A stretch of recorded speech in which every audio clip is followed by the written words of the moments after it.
요즘 시장에서 정말 말이 많은 주식이 하나 있죠. 바로 로켓 컴퍼니스, 티커 알캐티인데요. 이 회사는요, 한쪽에서는 최첨단 기술로 무장한 혁신 기업인데 다른 한쪽에서는 이 거대한 경제의 파도를 온몸으로 맡고 있는 그런 상황입니다. 자, 그럼 이 로켓 컴퍼니스가 왜 다시 사람들 입에 오르내리게 됐는지 그 결정적인 사건부터 한번 파고 들어가 보죠. 이게 바로 오늘 이야기의 시작점입니다. 아니, 가만히 있던 주가가 갑자기 왜? 그것도 7% 넘게 팍 튀어 올랐을까요? 뭔가 이유가 있겠죠? 네, 바로 이 발언 때문이었어요. 트럼프 전 대통령이 금리를 낮추기 위해서 무려 2천억 달러어치의 모기지 채권을 사들일 수도 있다는 계획을 딱 언급한 거죠. 이 말이 시장에 쫙 퍼지자마자 투자자들이 바로 반응을 보인 겁니다. 근데 여기서 진짜 중요한 포인트가 있어요. 이건 확정된 정책이 아니라는 겁니다. 그냥 그럴 수도 있다는 아이디어, 그 기대감 하나에 시장이 움직인 거예요. 이 사건 하나만 봐도 로켓 컴퍼니스의 주가가 금리 관련 소식에 얼마나 예민하게 반응하는지 정말 명확하게 알 수 있죠. 그럼 이제 도대체 로켓 컴퍼니스가 뭐 하는 회사인지 제대로 한번 알아보겠습니다. 우리가 생각하는 그냥 평범한 대출 회사가 아니거든요. 스스로를 은행이 아니라고 말해요. 우리는 핀테크 플랫폼이다 이렇게 정의하고 있죠. 그러니까 집을 사는 그 복잡하고 머리 아픈 모든 과정을 기술의 힘으로 아주 간단하게 한 곳에서 다 해결해 주겠다는 겁니다. 이 원스톱 숍이라는 말이 무슨 뜻이냐면요. 이 생태계를 보면 바로 이해가 갑니다. 모기지 대출은 기본이고요. 집 찾는 것부터 시작해서 소유권 보험, 심지어 개인 재정 관리 앱까지 정말 집을 사고 소유하는 데 필요한 모든 걸 이 로켓이라는 이름 아래 다 모아놓은 거죠. 이 회사의 미션은 아주 명확합니다. 우리 인생에서 가장 크고 복잡한 결정 중 하나가 바로 내 집 마련이잖아요. 바로 그 순간을 최대한 쉽고 빠르고 믿을 수 있게 만들겠다. 이게 바로 로켓의 정체성인 겁니다. 그리고 이 모든 걸 가능하게 만드는 비밀병기가 있습니다. 바로 로켓 로직이라고 불리는 자체 개발 AI 플랫폼이에요. 이게 진짜 물건입니다. 매달 150만 건이 넘는 서류를 AI가 알아서 척척 처리하고요. 덕분에 사람이 하던 수작업을 수천 시간이나 줄였대요. 최종적으로는 대출이 완료되기까지 걸리는 시간을 무려 25%나 단축시켰다고 합니다.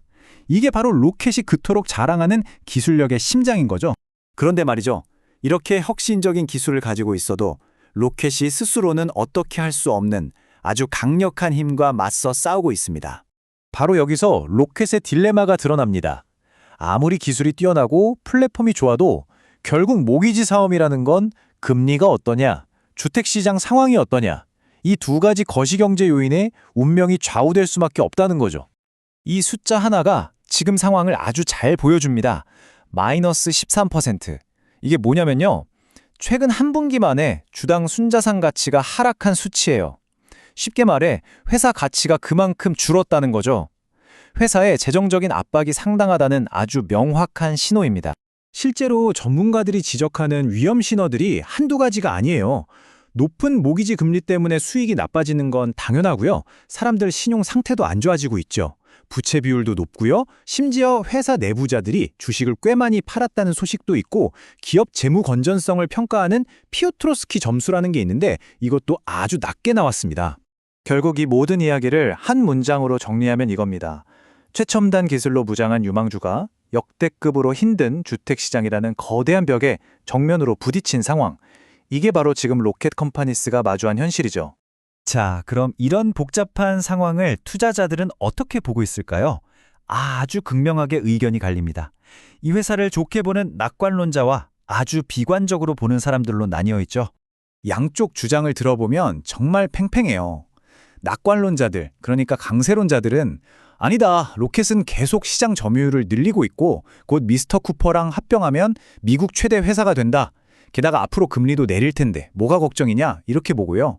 반면에 비관론자들은 무슨 소리냐? 당장 회사 가치가 폭락하고 있고 수익 예측치도 계속 낮아지고 있다.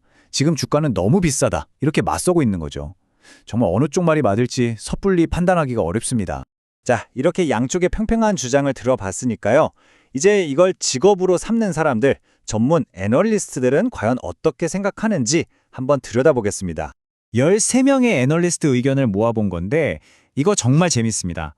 사라는 의견도 있고 팔아라는 의견도 있지만 압도적인 다수, 무려 62%가 보유 의견을 냈습니다. 이건 뭐랄까 적극적으로 사지도 팔지도 말고 일단은 좀 지켜보자는 신호를 읽히죠. 증권사별로 내놓은 목표 주가를 보면 이 의견 차이가 더 확실하게 보여요.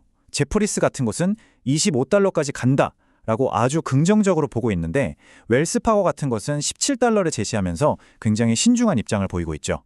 전문가들 사이에서도 이렇게나 의견이 갈리고 있다는 겁니다. 그래서 결국 월스트리트의 전체적인 의견, 컨센서스는 한 단어로 요약됩니다. 바로 중립적인 보유. 이걸 우리말로 쉽게 풀어서 설명하면 딱 이겁니다. 만약에 이 주식을 이미 갖고 계시다면 섣불리 팔지 말고 좀 더 상황을 지켜보세요. 근데 아직 안 갖고 계시다면 지금 당장 뛰어들기보다는 시장 상황이 어떻게 돌아가는지 좀 더 지켜보는 게 낫겠다. 딱 이런 뉘앙스인 거죠. 자, 그래서 이 모든 논쟁은 결국 이 마지막 질문으로 귀결됩니다. 로켓 컴퍼니가 가진 그 혁신적인 기술 플랫폼과 장기적인 성장 가능성을 믿고 지금 눈앞에 닥친 이 혹독한 시장의 폭풍우를 견뎌낼 것인가?